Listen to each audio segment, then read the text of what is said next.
Halo, kami dari kelompok 9 akan menjelaskan tentang ekonomi pariwisata di Kawah Ijen.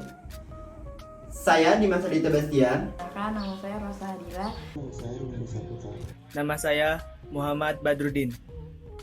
Banyuwangi adalah sebuah kabupaten di Provinsi Jawa Timur, Indonesia. Terletak di ujung paling timur Pulau Jawa, berbatasan dengan Kabupaten Situbondo di sisi utara, Selat Bali di sisi timur, Samudra Hindia di sisi selatan, serta Kabupaten Jember dan Kabupaten Bondowoso di bagian barat. Banyuwangi merupakan kabupaten terluas di Jawa Timur, dengan luas wilayahnya mencapai 5.782,50 km. Wilayah Kabupaten Banyuwangi cukup beragam, mulai dari daratan rendah sampai pegunungan. Faktor ini juga yang mendorong majunya sektor pariwisata di Banyuwangi. Salah satu tujuan wisata di Banyuwangi yang memiliki potensi besar adalah Kawah Gunung Ijen, merupakan objek wisata yang telah dikenal luas oleh para wisatawan, baik domestik maupun mancanegara karena keindahan alamnya. Pada 2011, sebanyak 8.785 wisatawan mancanegara mengunjungi Kawah Gunung Ijen yang berada di perbatasan Kabupaten Bondowoso dan Banyuwangi. Kepala Bidang Konservasi Sumber Daya Alam KSDA Wilayah 3 Jawa Timur, Sunandar Trigunajasa, mengatakan jumlah wisatawan yang berkunjung ke Kawah Gunung Ijen selama 2011 sebanyak 16.402 orang dengan rincian 8.755 wisatawan mancanegara dan 7.617 wisatawan domestik. Karena banyaknya wisatawan yang datang dan berkunjung ke Kawah Gunung Ijen menjadikan kegiatan ekonomi pariwisata terjadi. Dari banyaknya kegiatan ekonomi pariwisata yang ada di antaranya memiliki dampak yang mempengaruhi kegiatan pariwisata itu sendiri. Dampak positif di Kawah Ijen. Kawah Ijen belum memberikan dampak pada kehidupan perekonomian masyarakat Desa Sempol.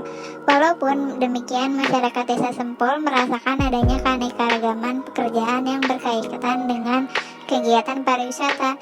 Mereka melakukan pekerjaan sampingan seperti menjual cenderamata, menjual makanan, kuliner, serta jasa berkuda. Kondisi perekonomian di Kawah Ijen. Gunung Api Ijen tidak hanya dikenal dengan pemandangan dan kawahnya yang indah, namun juga dikenal karena penambangan belerangnya yang unik.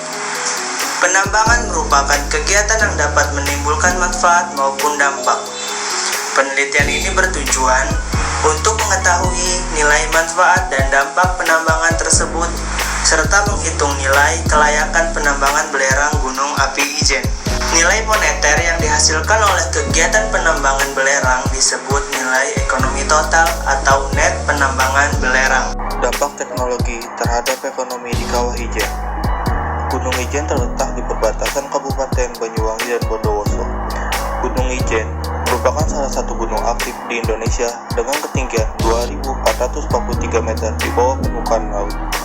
Gunung Ijen terkenal di kalangan wisatawan domestik maupun luar negeri karena fenomena alam api biru dan penambang belerang tradisional. Berdasarkan pengamatan terakhir dari Badan Penanggulangan Bencana Daerah, Kabupaten Banyuwangi pada bulan Maret 2018 tercatat 30 orang mengalami keracunan gas CO dan H2S. Berdasarkan Kepala Pos Pengamatan Gunung Api Kawah Ijen, pada bulan Maret terjadi aktivitas vulkanik yang memicu keluarnya gas CO dan H2S dalam konsentrasi pekat dan membahayakan pengunjung, penambang maupun penduduk sekitar. Peringatan dini gas beracun diperlukan sebagai dasar evakuasi sebelum jatuh korban. Kondisi wilayah Kawah Ijen dengan tebing curam mencapai kemiringan 45 nor berbatu, terjal, dan licin, sehingga memerlukan pemantauan gas beracun dengan teknologi jaringan nirkabel. Pemanfaat WSN dengan teknologi Star Single Hop dapat digunakan sebagai early warning system. Beberapa syarat harus dipenuhi agar paket data dan gain signal tetap pada posisi optimal. Jarak antara sensor data dan sampel maksimal 100 meter. Jumlah data dikirimkan maksimal 200 setiap mili detik dengan kecepatan 3,14 kbps.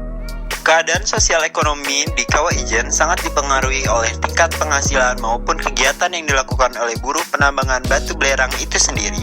Sementara itu, penghasilan buruh petambang yang diperoleh dari upah kegiatan menambang sangat dipengaruhi oleh peran dan aktivitas yang dibebankan. Dalam hal ini menunjukkan sebagai buruh penambang belerang adalah satu pilihan utama, sekaligus menjadi pilihan terakhir yang mereka geluti akibat rendahnya pengetahuan dan keterampilan mereka terhadap sektor pekerjaan lain yang lebih baik. Alasan yang mendasari penambang belerang tetap menekuni pekerjaan sebagai penambang belerang dengan resiko yang diterima sangat besar adalah kecepatan penerimaan upah setelah menyelesaikan pekerjaan. Selain itu, kecepatan penerimaan upah juga mempengaruhi kehidupan sosial ekonomi keluarga penambang. Hal ini dikarenakan upah yang diterima tersebut tentunya digunakan untuk memenuhi kebutuhan hidup sehari-hari penambang dan keluarganya. Jika proses pengupahan lambat, maka kehidupan sosial ekonomi keluarga penambang pun mengalami kenan. Namun, jika proses pengupahan cepat, maka kehidupan sosial ekonomi keluarga penambang pun akan lancar.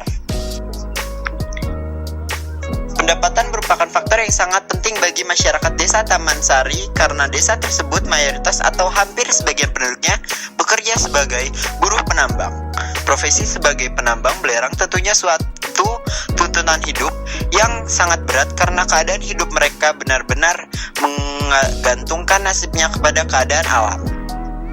Penghasilan yang diperoleh oleh informan dalam kegiatan penambangan sangat tergantung dari hasil penambangan yang diperoleh dan peranannya dalam pengangkutan tersebut.